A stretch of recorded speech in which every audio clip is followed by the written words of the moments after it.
Hey guys, welcome back. I want to say thank you so much for the support on the last 5 episodes of the SB19 on a casual chat. And you guys suggested me and left so many comments that I should see and react to their individual episodes on the casual chat channel, where he makes again about every single one of them except Justin, as I understand. So I don't know what's about that, but and the episode that we are gonna watch is what nobody understands about Pablo of SB19. Yeah, you guys were very keen for me to see it, and I would absolutely love to see individual things about them. So yeah, I mean, if you haven't seen those 5 episodes, 6 episodes from 0 to 5, then go check it out if you want. But without further ado, let's get right into it. Also, I want to say I'm probably not gonna talk a lot, so just let's watch it together.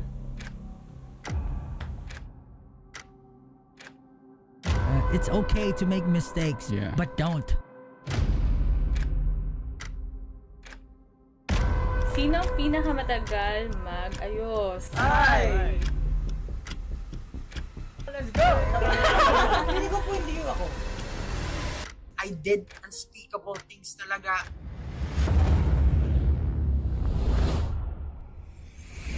Okay.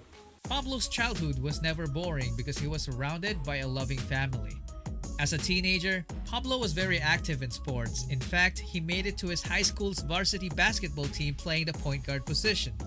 Behind the scenes, his passion for music got ignited when he found the hip-hop artists like Eminem, Glock 9, G-Dragon, Looney, and NF. This is when he started writing songs in secret as an outlet for his emotions. He kept the dream of performing to himself because of his shy attitude. Most families in the Philippines believe that going overseas will set you up for life, and Pablo's family wasn't a stranger to that. He initially took up accountancy in college because the job was in demand abroad, but he immediately regretted it and felt that the course wasn't for him. He loved writing songs and wanted to get better at it, so he decided to shift his course to a Bachelor of Arts in English. This is when he started learning about poetry and different types of literature, which definitely played a big role in the future. In his senior year, his younger siblings started going to college as well, and their family's income was no longer enough to keep them all in school. So he started working as a call center agent at night while studying in the morning. He worked a full 9-hour shift and also full-time in school. Honestly, I couldn't imagine how he survived all that, but he did. He got his bachelor's degree in English, and according to some sources, if only he wasn't a shifter, he would have graduated cum laude. He's a smart dude for sure, and also a responsible one. He was so responsible that after graduating, he immediately went to work as a data analyst for a real estate company to help provide for his family. It was a stressful job, but he was able to cope by watching his favorite K-dramas. From then on, everything was smooth sailing, until the big what if started bothering him. Deep inside, he had this unfinished business of making music. So one day, he decided to follow his passion while keeping his full-time job. He started joining rap battles and competitions as a soloist. He initially wanted to use Seismic as a screen name, which has a double entendre for seismic. But he never managed to share it because he is a shy dude, so he always ended up telling his real name instead. To this day, that screen name remained to be in Pablo's username on his social media accounts. If you want to know more about the meaning of it, check out the video I made about it. Link in the description. You can also join the highest tier membership if you want to support me and also be credited as one of the executive producers. Going back, Pablo kept competing despite not winning until one fateful night when Miss Hongganda of Show BT found him in a contest. She offered to train him as a solo artist but ended up becoming the leader of the boy group that would end up rewriting Filipino music There's history. like few snippets from They underwent a Korean training series style that is we watched. notorious for pushing trainees to their absolute limits. Pablo reached a point that it became too difficult for him that he had to choose between his job and the training. Realizing that he was only half step in, he decided to go all in by quitting his job. He told his mom about it, and as expected, his decision was questioned. But she didn't stop him from chasing his dreams. With his job gone comes a follow-up song was released called Alab, which was also written by him, but the fans noticed that something was wrong.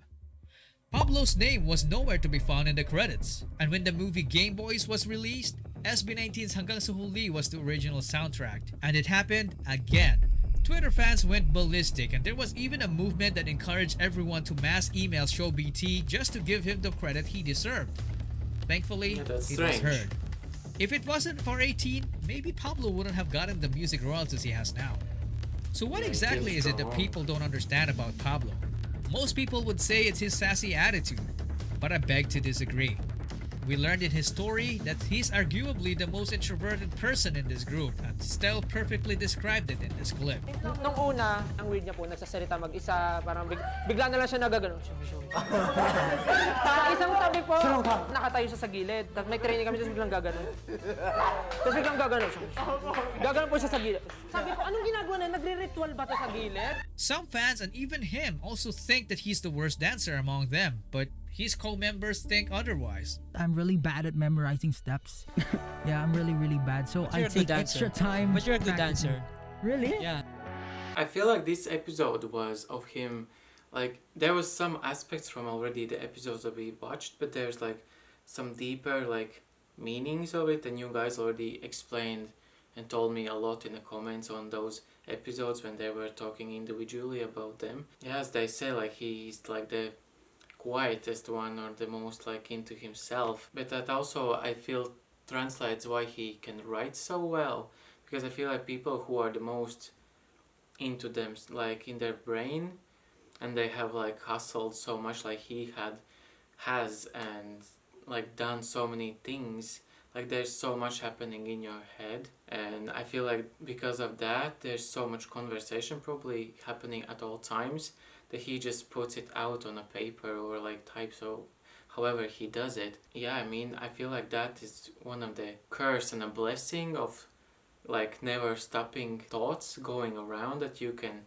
if you know how to, you can translate it like this, like he, like an art, and be then awarded later on in life from your hard work. It's not always like the main point why you need to do that, but for him in his case like it works perfectly because like this is his like passion in life. But like other people who might be like also like in their heads, maybe just writing out the things that isn't happening in their head helps them to put it out and like kind of shuts it down, or like you can maybe more understand it because you visually can see the words. I don't know, you know what I mean? I think yeah, that's one of the like, that's like double-edged sword with this type of thing.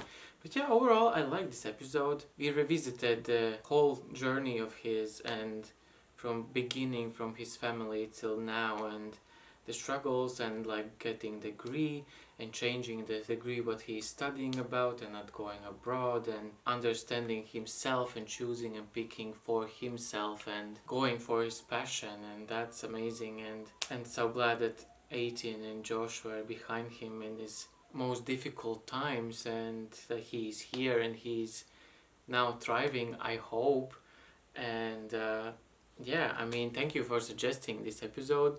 What do you thought of this video of Chuck's? And thank you again, Chuck, for creating amazing episode on Pablo, and I will definitely go and watch next ones of each one of the members. Still don't know why Justin doesn't have an episode, but other than that, yeah, I will see you in next one, and yeah, bye.